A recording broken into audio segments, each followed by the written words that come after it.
Bueno, buenas tardes a todos, bienvenidos. Nos es muy grato tenerlos todos a ustedes este nuevo año, en este nuevo ciclo de conferencias histórico-regionales del 2021. Es un gusto para la Junta de Estudios Históricos contar nuevamente con ustedes en este ciclo. El ciclo del año pasado tuvimos mucha participación y bueno, vemos que en este año también la gente se sumó a las propuestas con nuevos temas y nuevas charlas. Bueno, yo soy Natalia Stadler y este año tengo la enorme responsabilidad de ser la coordinadora general de la Junta de Estudios Históricos. Así que desde ese lugar les doy la bienvenida y les cuento que este 2021 nos encuentra trabajando en muchos proyectos, entre los cuales está la realización de la tercera jornada de historia regional en el antiguo Pago de la Magdalena. La verdad que estamos muy contentos de poder realizar la tercera jornada. Bueno, veremos cómo sigue todo esto para ver si será presencial o será virtual, pero desde ya están todos invitados. Va a ser el sábado 18 de septiembre y ya sea como asistentes o como expositores, los invitamos a participar. Quienes deseen presentar trabajos, les recuerdo que tienen tiempo hasta el 30 de abril para presentar los resúmenes. Y otro gran logro que les quería contar es que este año, después de mucho trabajo del 2020, lanzamos la página web de la Junta de Estudios Históricos. Así que bueno, es un honor también para este querido equipo que trabajó mucho poder decir que hoy tenemos la página web, ahí van a encontrar todo el trabajo de la Junta y algo muy interesante también, que hay un fondo documental y bibliográfico de libre acceso sobre la historia local y regional, donde van a poder encontrar bibliografía digitalizada, documentos digitalizados, y vamos a ir subiendo continuamente trabajos, tanto sean nuestros como de investigadores locales y regionales. También nos encuentran en Facebook y en Instagram. Así que bueno, ahora le voy a ceder la palabra a Guillermo Mármol, que es el coordinador adjunto este año de la Junta de Estudios Históricos, que nos va a presentar al disertante de hoy y a la charla de hoy, que es la primera de este ciclo, que esperemos que nos sigan acompañando. Gracias por todo y te paso la palabra, Guille. Bueno, Nati, muchas gracias. La verdad que estamos muy contentos de estar una vez más, como decís vos, en este año que también es bastante especial, pudiendo mantener las charlas de esta querida Junta, que bueno, nos tiene a todos justamente por el interés de bueno, preservar y difundir el patrimonio histórico de nuestro querido distrito. Y en esta oportunidad, la verdad que para mí es un honor presentar a un verdadero referente, el profesor Chalo Anelli. Chalo en realidad no necesita presentación porque todos los quilmeños lo conocen. Sin embargo, vamos a recalcar algunos puntos que esta mañana vos me compartiste también, ¿no? Es docente historiador, autor de varios libros sobre historia local. Participa de diversas instituciones relacionadas con la cultura, como la agrupación de historiadores Los Quilmeros, la Biblioteca Pedro Goyena y el Museo Bibliográfico Documental Bibliotecario Carlos Córdoba, entre otras instituciones. Además es el director del blog El Quilmero e integrante de nuestra querida Junta de Estudios Históricos de Quilmes. Es sin duda un referente ineludible al momento de buscar algún tipo de material, sobre todo en su blog, que tanto nos aportó para la historia del patrimonio. Así que bueno, Chalo, te voy a dar paso y voy a empezar yo si querés, compartir pantalla. Podés silenciarte si querés. Bueno, no, yo quería agradecer, saludar a todos los que están presentes, agradecer a la Junta que me haya invitado y quiero dedicar especialmente esta primera charla de la Junta a un querido amigo y alumno, Eduardo Fraga, perdido hace una semana, un muchacho de 45 años que acababa de recibir su licenciatura de Historia, para la cual tuve el honor inmenso de haberlo acompañado. Quiero resaltar la memoria porque tiene una gran significación para mí, su persona. Bueno, y lo que digo siempre, que si hoy olvidamos los cimientos y se olvida a quienes hicieron los cimientos, el futuro nos lo reclamará. Muchos se habrán equivocado en nuestros maestros, pero a ellos debemos que nos enseñaran a reconocer a nuestros fundadores. Un pueblo sin identidad, sin sentido de pertenencia, es un pueblo sin conciencia ciudadana. Sí. Sí. Bueno, cuando Quilmes era un villorro olvidado al sur de la ciudad, hubo un médico, José Antonio Wilde, que sus pacientes habitaban un territorio inconmensurable y feraz que él recorría a caballo o en un break destartalado. Sí. El 7 de abril de 1852 se produce la tercera fundación de Quilmes. El partido de Quilmes, recuerdo, comprendía además de su extensión, en toda su extensión, las actuales localidades de Lanús, Lomas de Zamora, Bursaco, Almirante Brown, Florencio Varela, hasta Coronel Bransen, Berazategui, el norte de Ensenada y La Plata. En ese mapa es lo que era Quilmes desde 1780, en que se crea el partido de Magdalena, hasta 1852. Todo ese era el territorio de Quilmes.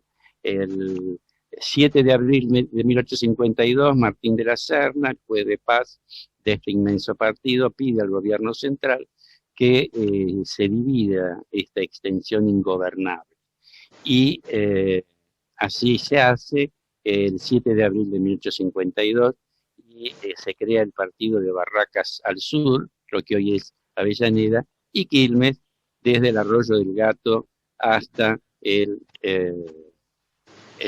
Arroyo Domínico y al oeste, incluyendo Almirante Brown, parte de Lomas de Zamora y el norte de Ensenada y La Plata. Sí. Luego, en el 14 de agosto de 1812, segunda fundación. Yo hablo de la tercera fundación, me refiero a un punto de vista demográfico social. La primera fundación sería cuando llegaron los Quilmes entre julio y noviembre de 1606. La primera población de toda la inmensa región.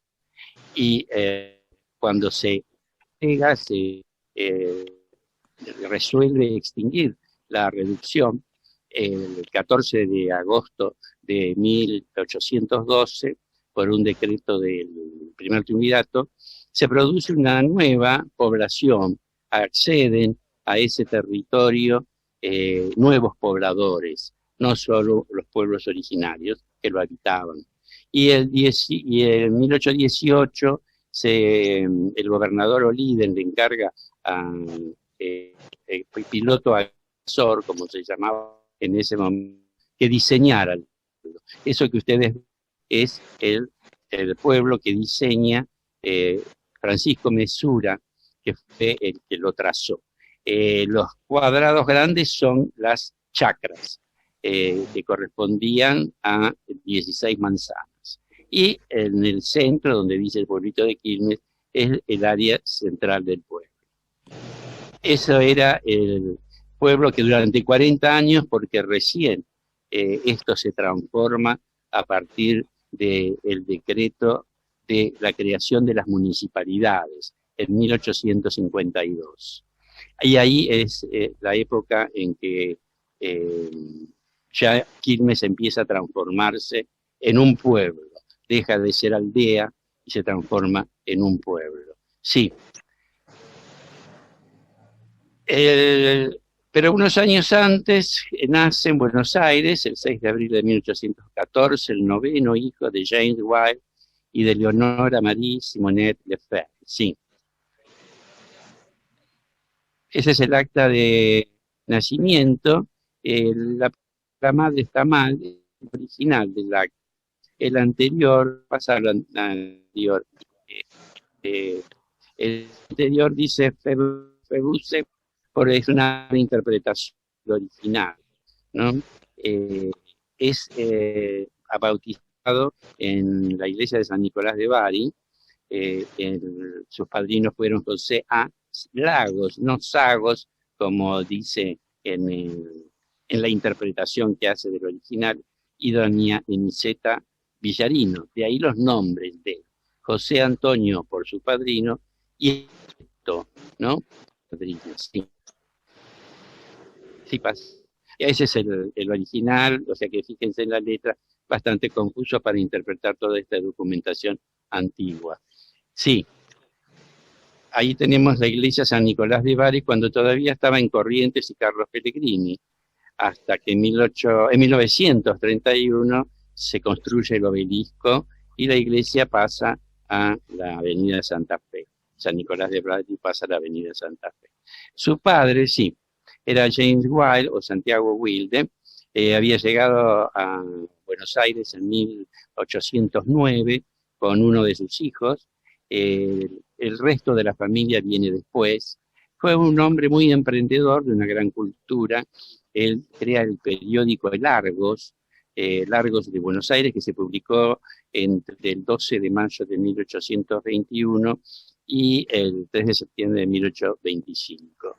Y además creó una curiosidad importante, que fue el Parque Argentino o Vauxhall, que era una imitación del Parque Vauxhall de Londres, un parque de entretenimiento, que estaba en la avenida Córdoba, Viamonte y entre Uruguay y Paraná. Todo esa era una chacra perteneciente a él, a James Watt, que transforma cuando se nacionaliza argentino su nombre en Santiago Wilde y le agrega una E. Ustedes saben que Wild en inglés es salvaje, aventurero. Bueno, quizás era un hombre muy culto, que no fue un error.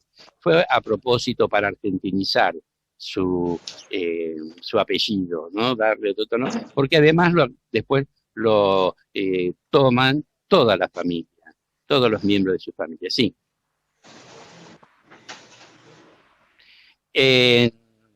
Esos son los hijos que vienen con su madre, salvo José Antonio, que nace acá, que viene en 1812. Su padre viene en 1809. Honor viene con los demás hijos en 1812, salvo Henry James, el mayor, nacido en Estocolmo, que permanece en Londres. Dos de ellos, ambos Federico James, con el mismo nombre, mueren en la infancia. Todos los demás llegan. El anterior a José Antonio, o Joseph Antonius Anicetus, como figura en el documento en latín, es Diego Wellesley, que va a ser el padre de Eduardo Wilde. Sí. Sí. El escudo de la familia, que fue una traducción que yo logré, está en un latín llamado Vulgata. El lema de familiar significa: ante las adversidades, no desesperes, que pronto llegará la prosperidad, que es lo que nosotros nos vendría muy bien a asumir en este momento de pandemia, este lema, ¿no? Ante la adversidad que estamos viviendo, no desesperemos, que ya cambiará esta situación. Ese es el escudo de la familia, traído de Inglaterra por... sí. De muy joven ya empieza él a tener un gran movimiento cultural, hace una compilación del cancionero argentino, con poesías de jóvenes que compartieron con él su educación, como Juan Bautista Alberdi y Pedro Esnaola. En 1844 ya trabaja como docente o maestro de geografía e inglés en el Colegio Republicano Federal del Presbítero Majesté. Presbítero Majesté fue un sacerdote jesuita que fue expulsado de la congregación. Él se hizo federal. Los Wilde, como gran parte de las familias inglesas, eran rosistas, eran federales. Lo fue la familia de Guillermo Enrique Hudson. Recordemos que él en Magdalejos de hace tiempo habla de ese tema y tenían, dice Guillermo Enrique Hudson, una casa de rosas, de Encarnación Espurra y de Urquiza. En 1845 aparece un libro que fue muy importante en su momento, que fue el Silabario Argentino, y ese mismo año es una fecha también clave en la vida de este hombre, porque nace en Gualeguaychú Victoria Wilde, hija de Percival James Wilde, hermano de José Antonio, y de Francisca Rivas, o sea, sobrina de José Antonio. Sí. Hablaba de coronel de Diego Welles J. Wilde y hablaba de este fue un renegado de la familia porque se hizo unitario y bueno, accedió al grado de coronel y peleó en algunas batallas. Luego se estableció en Tucumán, se casó con una criolla y dado su orientación unitaria, fue perseguido y se traslada a Bolivia. Se instala en Tupiza, en la ciudad de Tupiza, y ahí nace el doctor Eduardo Wilde, el 15 de junio de 1844, que llegó a ser ministro durante el gobierno de Juárez Selman y durante el gobierno de Roca. Él es el precursor de la ley, junto con Sarmiento, de la ley 1420 de educación gratuita y obligatoria, y además de la ley del matrimonio civil. Sí. Esa es la casa en Tupiza donde nació Eduardo Wilde. Estas son unas fotos que me mandaron amigos Victoria Vique Otamendi. Sí. Sí. Esta es Victoria. Esta es una foto que una gentileza de Mauro Murillo, muchacho que pertenece a la asociación Los Quilmeros, que supuestamente es Victoria, la sobrina y luego esposa de José Antonio, y que nace en Gualeguaychú, en Entre Ríos, y su padre era James Wilde, o Jaime Wilde, y Francisca Rivas. La foto no tenemos seguridad que sea, es una foto que un antepasado de Mauro le obsequió a una tía suya, pero entre la familia, los descendientes que yo he consultado no la conocían. La foto, si bien yo tuve trato durante los años de elaboración de la biografía de José Antonio con muchísimos descendientes. Sí, pasa. Bueno, y acá tenemos en 1845 que surge el Silabario Argentino, que es un libro importante porque es el primer libro de lectura con textos específicamente argentinos, o sea, el paisaje, la fauna, la flora, las costumbres, y por supuesto un silabario graduado y alfabético.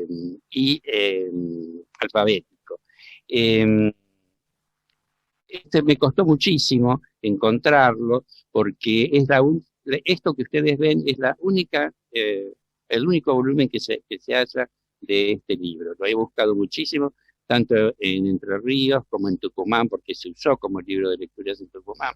Lo encontré en el Museo y Biblioteca Cornelio Saavedra, en la capital federal. Fíjense en que dice: viva la Confederación Argentina, mueran los salvajes solitarios. Está dedicado a su maestro, el presbítero Francisco Majesté, y la dificultad para encontrarse es que él firma como JAW. Hay una página que la recomiendo en la web, que es Acceder. En Acceder ustedes encontrarán toda la bibliografía que hay en cada una de las bibliotecas de la ciudad de Buenos Aires. Bueno, hay varios silabarios, y entre ellos encontré este de JAW. Bueno, fui a consultarlo a la biblioteca y ahí encontré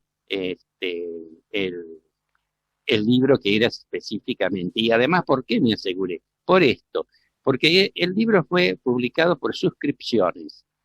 O sea, primero se vendió y después se editó, ¿no? Y por los nombres de las personas que lo compraron, que correspondían al núcleo social que habituaba José Antonio, me di cuenta, y ahí está Claudio Moedo, Elena Harfield de Carlsen, que es la sobrina y primera maestra de inglés que tuvo Quilmes, Gregoria Rosas de Curra, sí, Isabel Harfield, madre de Elizabeth Harfield de Carlsen, José Antonio Argerich, Nicolás Anchorena, sí, pasa. Rosa Barton, que es otra de las hermanas, Ramón Durañona, un vecino de Quilmes en ese momento, Tomás Gowland también, vecino y terrateniente en Quilmes. O sea que indudablemente que el libro era el silabario de José Antonio Wilde. Y además por los textos que contiene, que yo logré digitalizar en su totalidad. Sí.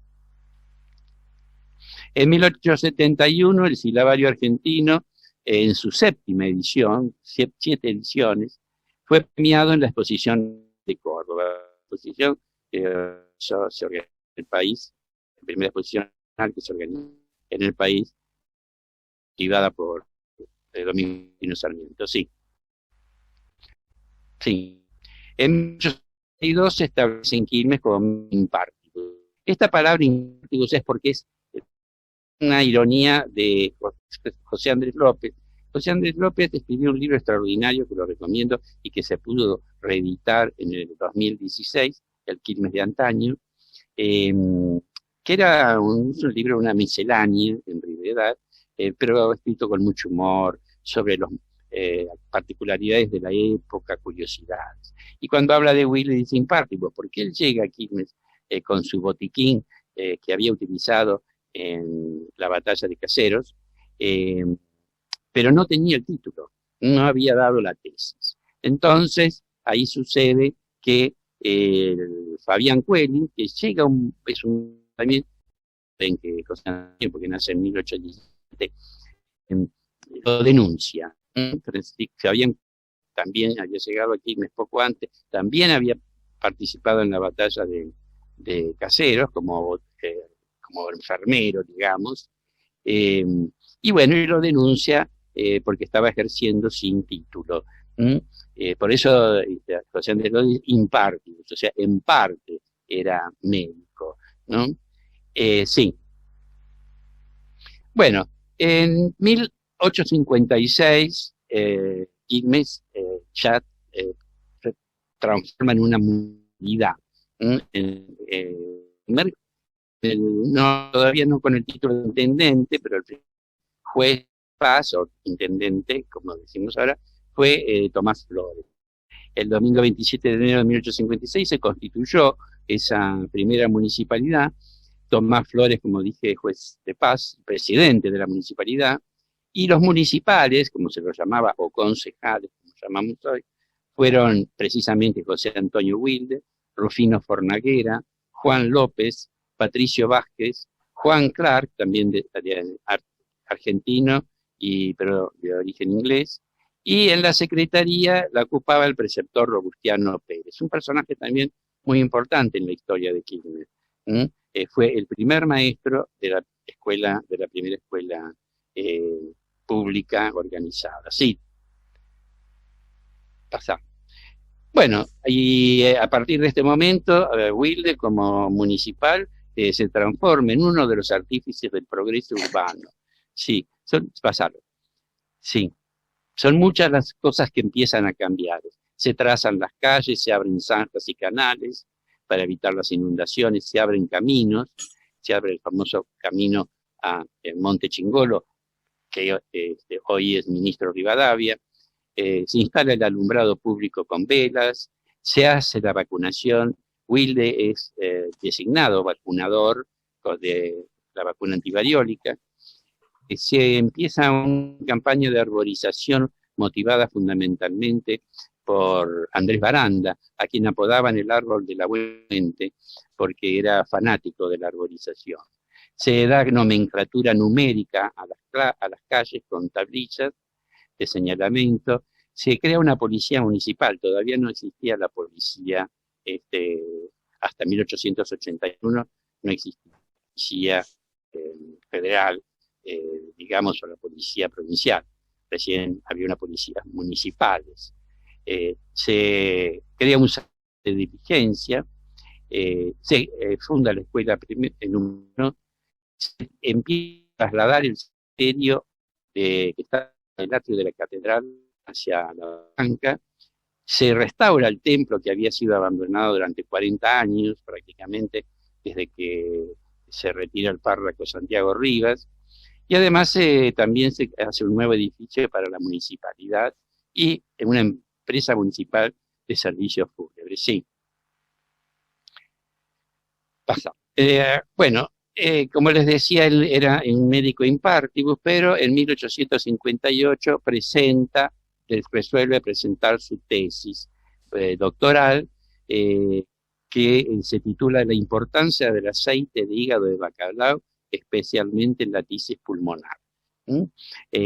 Fue presentada, como le digo, en 1858. Su padrino fue el doctor Martín García, no fue Sarmiento, como algunos historiadores han confundido este dato. Yo cuando encontré este libro, que hace muy poco tiempo que encontré este libro, que es el original de la tesis, gracias a mi colega de Los Quilmeros, Alejandro Gibó, que me dijo que en una librería de anticuarios de Buenos Aires, que se llama Los Siete Pilares, estaba este libro. Bueno, fui inmediatamente y me lo compré en cómodas cuotas mensuales, porque imagínense el libro de 1858 y resultan bastante caros estas antigüedades. Pero como yo soy fanático de la figura de José Antonio Wilde, lo quería tener. Y además descubrí estas particularidades, ¿no?, de que el padrino de la tesis fue un doctor, un médico, que algo se sospechaba, porque por lo general cuando un médico presenta su tesis, su padrino tiene que ser otro médico. Sí. Pasamos. Bueno, como les dije, se hace un nuevo edificio municipal en 1860. Sí. Se funda la escuela número 1. Este es el viejo edificio de la escuela número 1. En 1863 se levanta ese edificio, que fue una traza muy interesante porque a Sarmiento mismo le pareció muy apropiada y empezó a difundir la traza arquitectónica en la provincia, cuando él fue director de escuelas. Sí.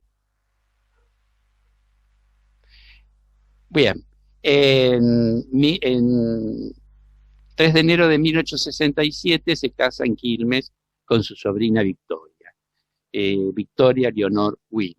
Él tenía en ese entonces 52 años y ella 21. Algunos historiadores dicen que Wilde era viudo, que tenía un hijo.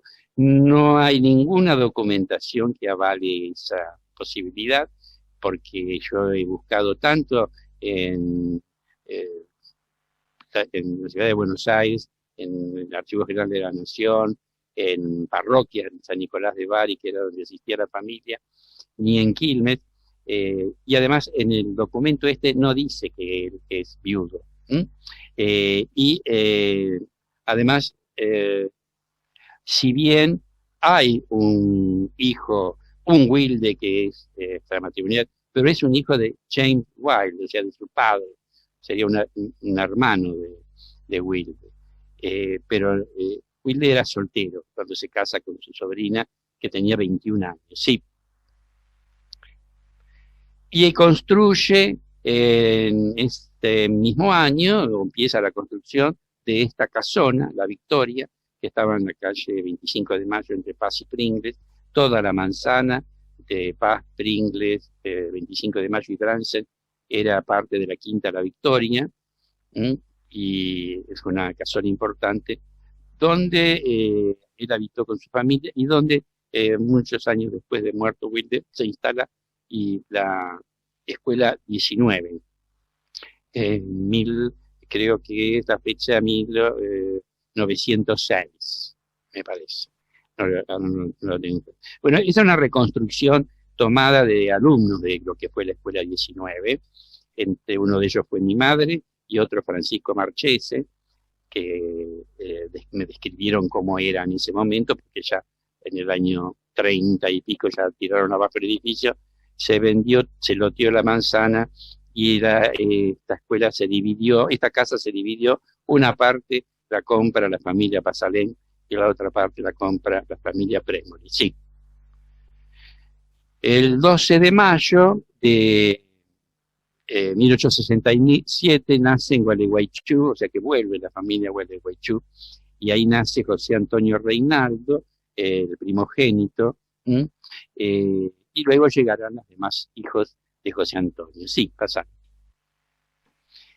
En 1868, Wilde preside la Comisión Humanitaria para combatir la epidemia de cólera, con la ayuda de dos mujeres, que fueron sobre todo las más importantes, Juana Gauna, una vecina, no era doctora, como algún documento que leí por ahí, era vecina, la primera doctora, todos sabemos, fue Cecilia Grierson en la Argentina, y por una boliviana, doña Guillermina Dorman de Quijarro.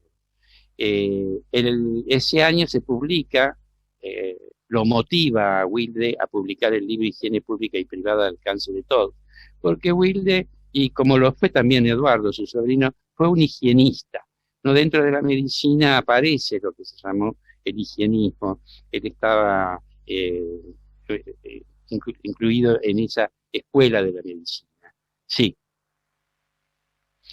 En 1866 también hay una visita importante en Quilmes, llega Juana Manso. Juana Manso era en ese momento la inspectora de la Dirección General de Escuelas, siendo Sarmiento director de la Dirección General de Escuelas, y además era la mano derecha de Sarmiento.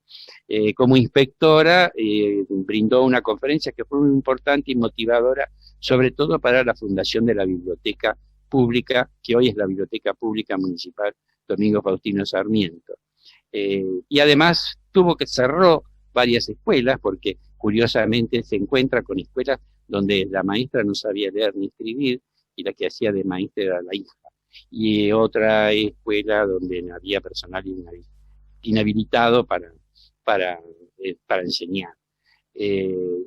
Pero su actuación en Quilmes fue muy importante. El discurso que ella da en esa oportunidad, o lecturas, como ella llamaba cuando visitaba las distintas localidades, se halla en el blog El Quilmero, que lo pueden hallar fácilmente. Sí. Sí.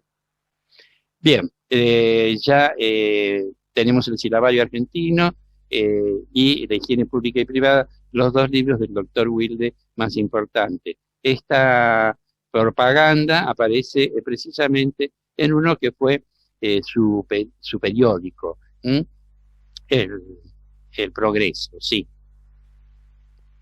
En 1868, ese mismo año, se cree tan importante el libro de Wilde que la jefe del departamento de escuelas comunica a los distintos municipios que el libro sea adoptado como texto de lectura y enseñanza para las escuelas públicas de toda la provincia. Bueno, vemos ahí que hay errores ortográficos, pero eran propios de la época, ¿no? La palabra higiene, texto, y eran muy comunes en ese momento. Sí, pasa. Bueno, ahí tenemos el compendio de higiene pública y privada. Este es el único ejemplar que se halla en la biblioteca del maestro, en la capital.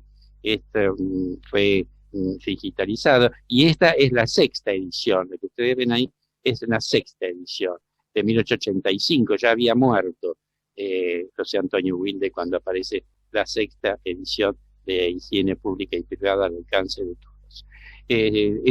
Logré, gracias a las autoridades de la biblioteca del maestro, que me lo digitalizaran ellos mismos y me ofrecieron,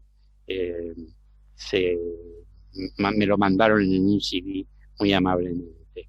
Sí. Bueno, otras características importantes: el 15 de mayo de 1870, a él también lo nombran como médico de policía, que exime a Guillermo Enrique Hudson del servicio de fronteras por un problema de pulmonar.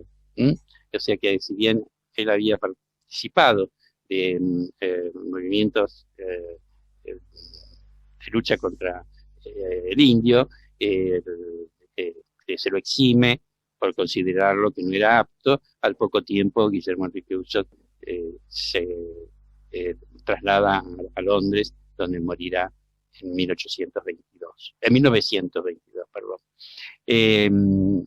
Y bueno, esto lo cuenta también Hudson en su Allá lejos y hace tiempo. Ese es el documento escrito por Wilde, eximiéndolo como médico de policía.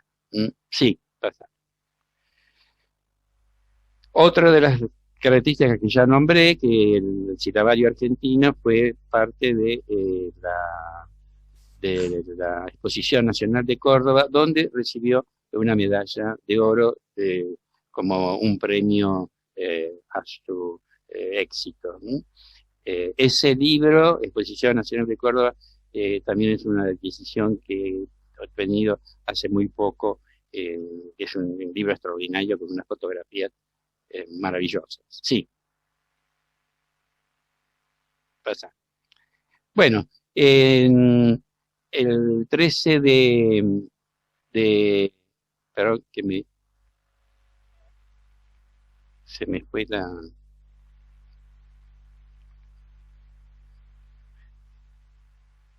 Pasarlo. Bueno, en 1863 se había hecho un acuerdo para hacer una extensión del ferrocarril desde Buenos Aires a Ensenada. Esos acuerdos con la empresa Captre Lillet fracasa. Esa empresa quiebra y Wilde, que tenía un conocimiento previo con William Wheelwright, lo convence para que compre las acciones y logra que se traslade a esta nueva empresa todos los derechos. Desde 1863 hasta el 18 de abril de 1872 pasó de todo.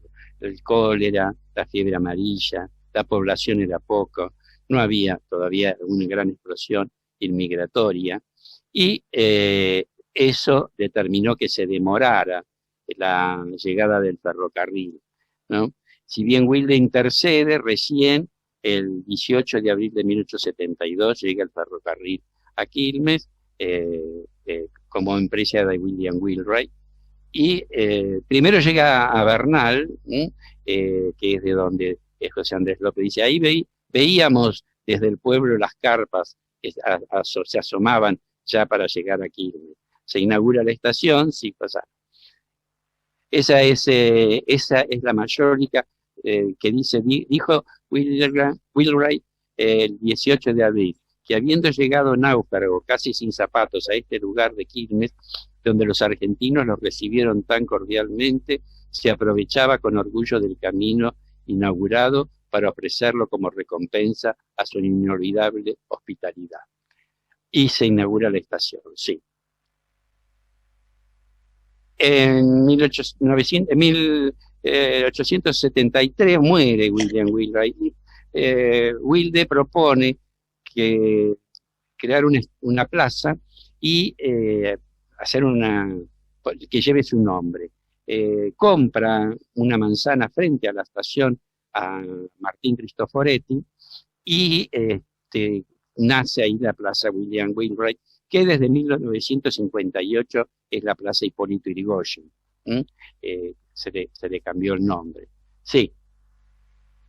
En 1943, la Junta de Estudios Históricos brinda un homenaje a William Wheelwright y levanta este monolito, donde está la mayólica ese que yo les leí.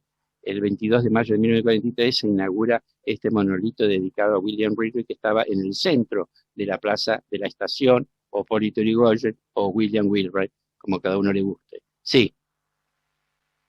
Ese es el monolito y sus distintos momentos de la historia de nuestra actualidad, donde se violenta con tanta facilidad la historia representada en sus monumentos, en sus monolitos, los distintos trajines por los que ha pasado. El último que vemos ahí, quemado, es el último trajín, la última barbarie que se ha cometido. Se ha perdido la mayólica central, algunas fueron rescatadas por algunos miembros de la Junta que han pasado por ahí, pero lamentablemente es otro de los monumentos que recuerdan nuestra historia que se han perdido. Sí. Wilde fue el que trajo la primera imprenta a Quilmes. Él trae una imprenta para que se cree lo que fue el primer periódico, que fue El Progreso de Quilmes. Sí, El Progreso de Quilmes se presenta el primer número el 4 de mayo de 1873 y tiene una vida breve. El 29 de agosto de 1875 se cierra este periódico y que en su momento fue muy novedoso. Sí, pasar. Ahí vemos dos avisos del Progreso y luego vende la imprenta y el periódico al linotipista Pedro Jiménez, quien funda el periódico El Quilmero, que sí va a tener mucho más duración. Sí. Ese es un documento autógrafo del doctor Wilde cuando fue designado Consejo Escolar el 8 de marzo de 1863. Sí. Y ahí aparece en 1880 un libro que muy entretenido, yo siempre lo recomiendo y cuando fui maestro y lo he utilizado en mis distintas escuelas, que fue Buenos Aires de 70 años atrás. El libro se publica en 1880, pero por la Revolución del 80 se presenta en enero de 1881. Pasado. Se hicieron numerosísimas ediciones, cerca de 60, hasta la fecha hay cerca de 60 ediciones distintas, de distintas editoriales, sí. Fue en 1881 fue designado consejero y vocal inspector del Consejo Nacional de Educación para supervisar la educación en Córdoba. Ese es el monitor, que era un documento donde informaba el estado de la educación en el país entero, y ahí está el informe que hace, exhaustivo informe, que hace José Antonio Wilde de la situación educativa de la provincia de Córdoba. Sí. El 9 de mayo de 1884, a los 39 años, muere Victoria Wilde. Permanecen casados 17 años. Sí. El 5 de octubre de 1884, ese mismo año de la muerte de su esposa, fue designado director de la Biblioteca Nacional. Ese es el viejo edificio de la Biblioteca Nacional, y él crea el estatuto, muy elogiado luego por Grusac, que fue el segundo director de la Biblioteca Nacional. Sí. El 14 de enero de 1885 muere Wilde de enterocolitis crónica. Fue atendido por otro médico que fue una figura importante en Quilmes, que es Mundo Fierro. Él lo atendió en sus últimos momentos, pero ya había él caído en un pozo de tristeza. Se sabe por ciertas intercambios de correspondencia con amigos, por la muerte de su esposa. Sí. Se resuelve enterrarlo en el atrio de la catedral. Wilde, como su sobrino y muchos miembros de su familia, pertenecían a la masonería, como casi todos los próceres y figuras de la historia de esos años, y pertenecían a la misma logia que era Consuelo del Infortunio. Así todo fue sus restos depositados en el atrio, donde aún hoy pertenecen, y Luis Varela, hermano de Florencio Varela, amigo, idea la frase que está grabada, que dice: a imitación del divino maestro, amó a los pobres y a los niños. Sí. La chacra del doctor Wilde hoy es la Cervecería Argentina de Quilmes. O sea, toda esa extensión, que originalmente eran 16 manzanas, hoy creo que son más, habían sido chacra del doctor Wilde. Sí. Y la casona se transformó en el segundo edificio que ocupó la escuela número 19, como dije anteriormente, desde agosto de 1907, no había sido 1907, era 907, hasta el 24 de junio de 1930, que pasó al nuevo edificio que está hoy en la calle Ortiz de Ocampo y Mitre, sí. Eso es. En 1960 se no, da nombre a una escuela de Quilmes, se le da el nombre de José Antonio Wilde, la escuela número 10, que está hoy en día en la calle Mozart. Sí, pasar. Y en agosto, en enero de 1904, el 13 de enero de 1904, el intendente en ese momento, José Andrés López, propone que a la Plaza 3 de Febrero se la designe José Antonio Wilde. O sea que desde ese momento la plaza se llamó José Antonio Wilde. Y se colocó un busto. Y ahí empezaron los viejos errores, porque fíjense en el documento, volvieron para atrás, en el documento dice que la municipalidad dispuesta a rendir un justiciero homenaje al que en vida fuera el gran filántropo doctor Eduardo Wilde. Lo confunden, como pasa mucho en la historia, porque hasta hay historiadores muy importantes que han confundido a los dos Wilde, con su sobrino, Eduardo, sí, pasado.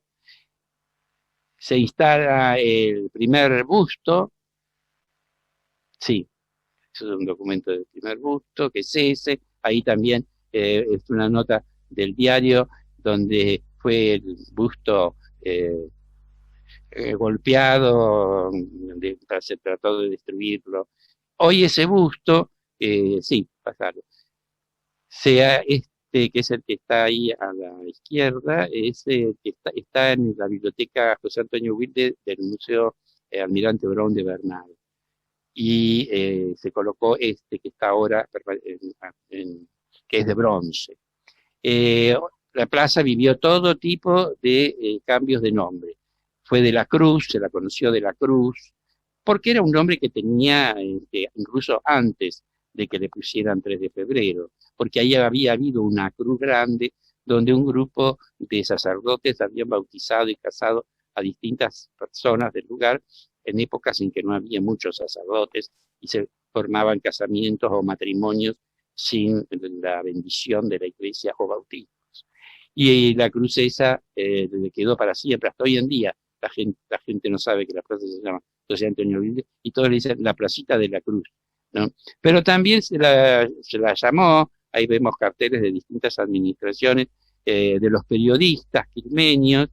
En un momento se la llamó Eduardo Wilde, eso fue una hecho de no hace mucho tiempo que se logró corregir, y hasta hubo un momento que se le llamó Oscar Wilde, ¿no? Como el escritor inglés que familiarmente no tiene nada absolutamente que ver con la familia Wilde de la Argentina, sí.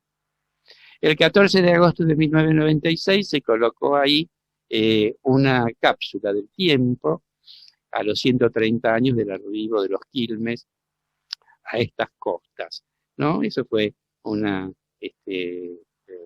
organización de particulares. Sí, pasaron.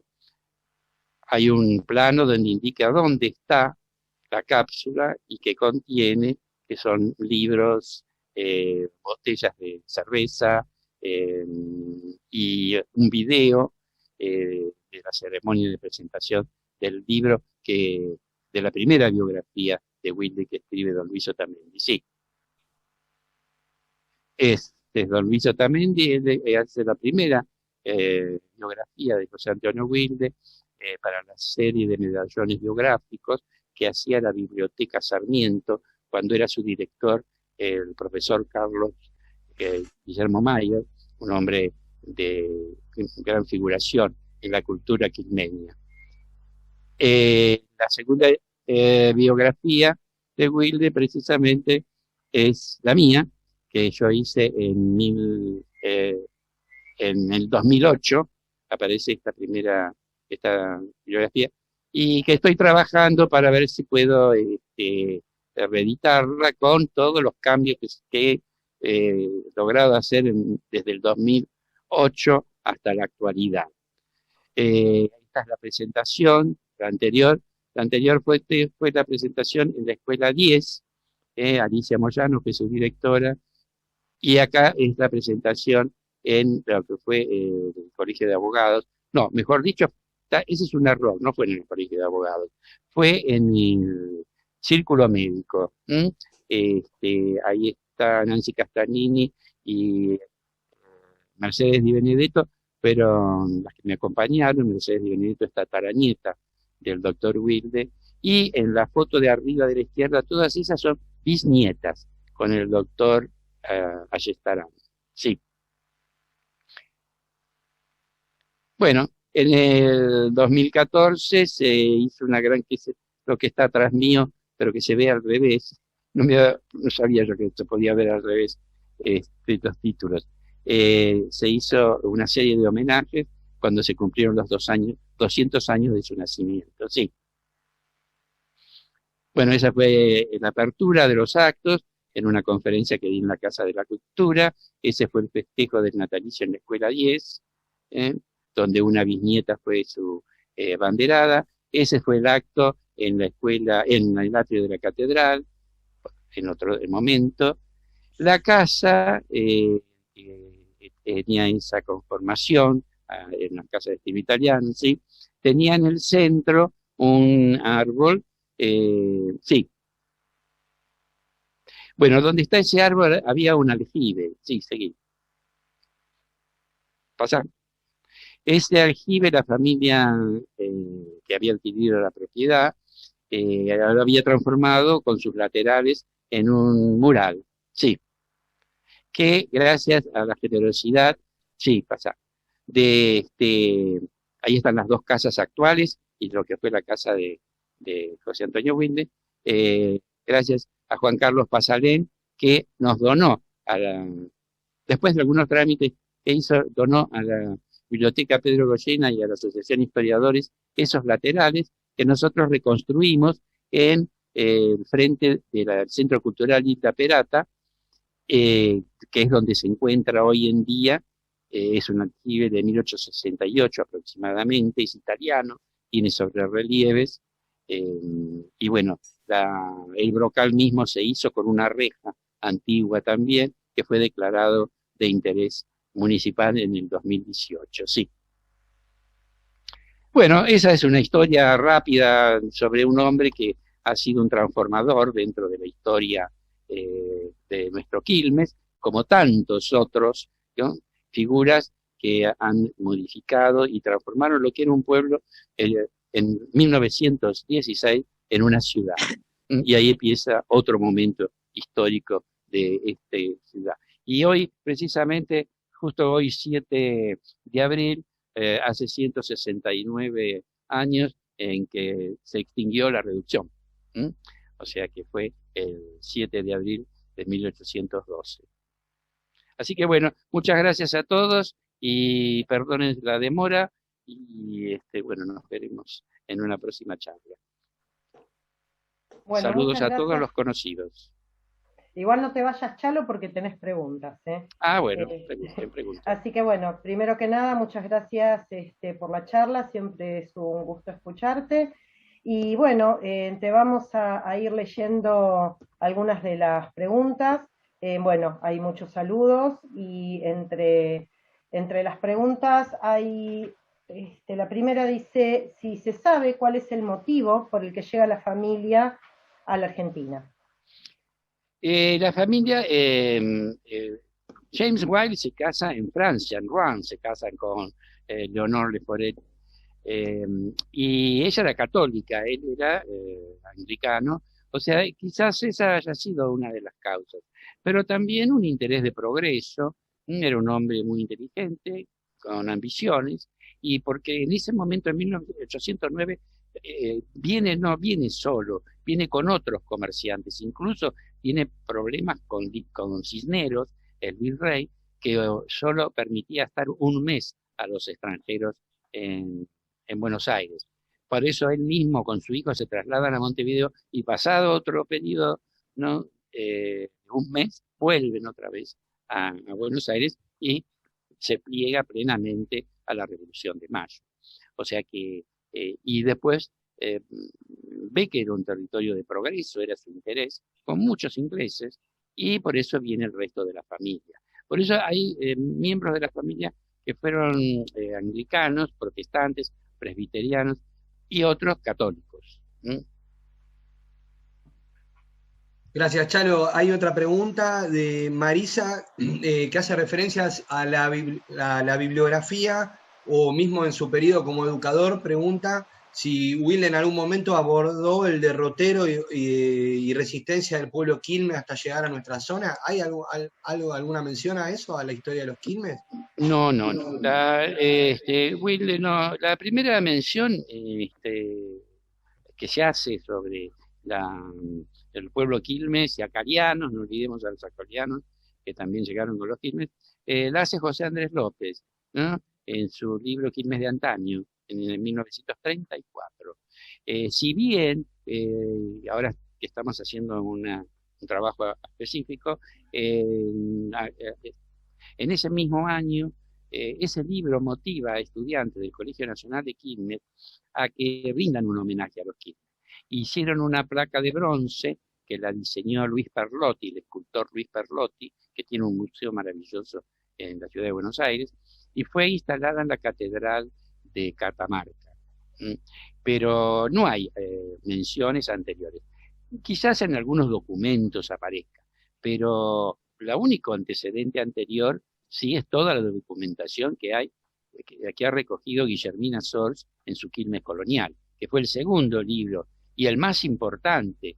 Recordemos que el libro Quilmes Colonial, escrito por Guillermina Sors en 1937, es el primer libro que trata sobre la lucha, la defensa y el arrojo de los quilmes hasta su derrota y su trayectoria penosa a este lugar. Guillermina Sors fue una verdadera aborigenista. Ella era la mano derecha de Ricardo Levene, que hoy lleva el nombre, el archivo de la provincia de Buenos Aires, y a la cual nosotros vamos a homenajear en la tercera jornada de historia regional que realicemos, si la pandemia nos deja, en septiembre. Pero no hay, Marisa, documentación antes de 1934. Bárbaro. Otra consulta de Antonio, que consulta sobre alguna institución hospitalaria en el periodo de actividad de Wilde en la ciudad, si existía alguna que sea abierta a toda la comunidad.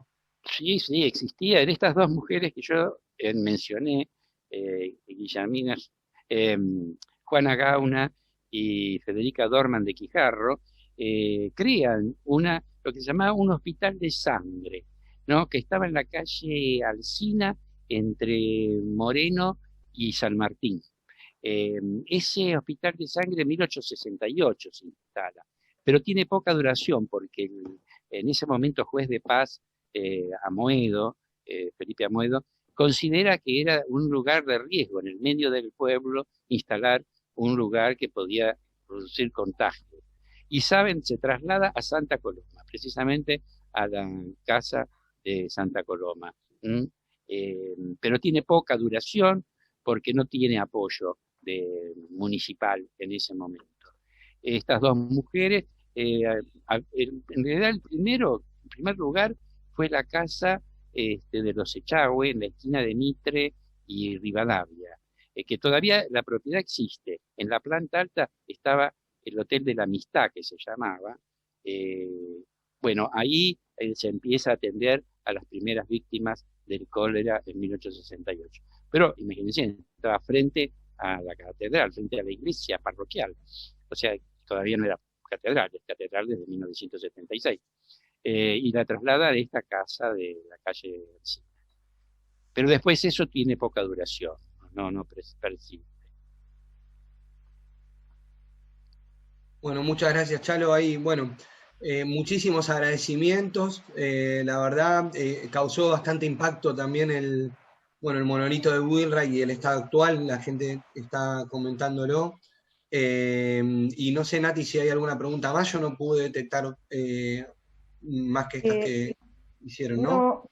Hay una consulta de Antonio que dice que si bien no se corresponde con el tema, que en algún momento quisiera preguntar por el cementerio en la costa ribereña. Bueno, ahora le cedo la palabra a Chalo y después también les digo a todos los que participan que nosotros el año pasado hacíamos una encuesta después de cada una de las charlas y bueno, es interesante porque en esas encuestas surgen un montón de temas como este quizás que ahora plantea Antonio, así que después seguramente les va a llegar también una encuesta porque a nosotros nos sirve mucho en saber qué temas les interesarían a ustedes en el futuro conocer para poder ir organizando el ciclo de charlas. Así que desde ya este tema, Antonio, lo vamos a considerar para las próximas charlas. Siempre tratamos de buscar especialistas en los temas que hayan investigado y bueno, nos interesa mucho que ustedes nos digan los temas que les interesaría para futuras charlas. Así que bueno, Chalo, no sé si... Le respondo a Juan Pablo, la casa de Wilde se tira abajo en 1930 aproximadamente. Más específicamente lo vas a encontrar en Quilmero con el título Al rescate del aljibe, ¿no? Con ese título que fue, porque lo del aljibe fue toda una aventura que hicimos con mi amiga Cristina Seco, colaboradores de biblioteca, y por supuesto Juan Carlos Pasalén, que fue una persona, un quilmeño de ley, que ahora no vivimos en Quilmes, pero que pensó en salvar eso que era histórico. Y con respecto al cementerio de la Barranca, eso empieza casi cuando Quilmes se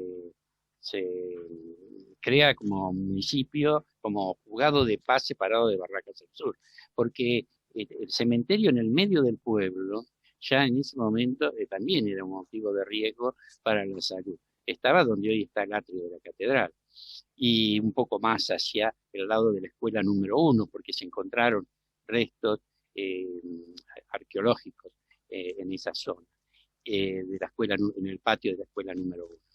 Y se traslada a ese predio que se compra, pero también eso después de la 1868 y de 1871, la fiebre amarilla, también se sobrepuebla de difuntos y compran, y parte lo dona, la familia la guarda y parte le compra a Juan Clark lo que hoy es el cementerio de Espeleta.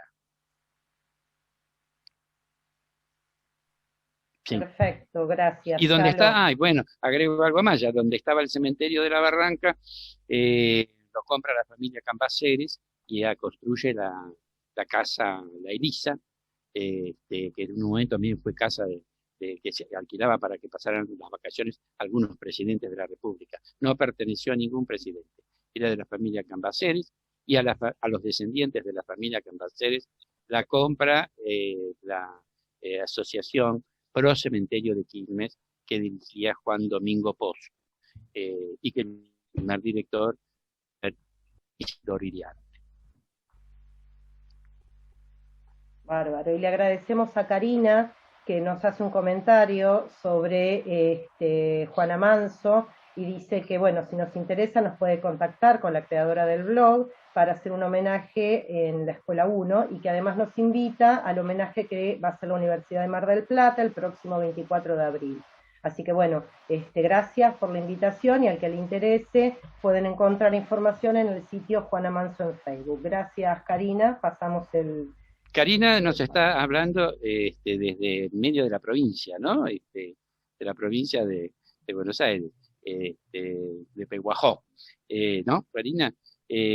Y hemos tenido contactos por el tema de Juana Manso y su presencia en Quilmes, también una figura muy querida en su momento y muy agasajada siempre en Quilmes, en los aniversarios, cuando era directora la señora Díaz Giordano de Campero. Acá nos dice Karina que es de Quilmes y ahora vive en Pehuajó. Sí, tal cual. Así que bueno, gracias y bueno, qué lindo que gente de todos lados nos pueda compartir estas charlas y bueno, esto es lo que tiene la virtualidad. Bueno, hay muchos saludos, Chalo, que después leerás tranquilo y creo, Guille, que no hay ninguna pregunta, ¿no? Que se nos haya pasado. No, Nati, ya con esto creo que podemos ir cerrando y bueno, muy agradecido la verdad por el inicio del ciclo que lleva adelante Chalo. También gracias a todos los que asistieron. Vamos a estar atentos seguros todos a bueno, cómo continúan y recuerden que este año también están, como dijo Nati más temprano, las jornadas del antiguo pago de la Magdalena. Es todo lo que la Junta está preparando para 2021. Hago otra pregunta acá abajo que me hacen.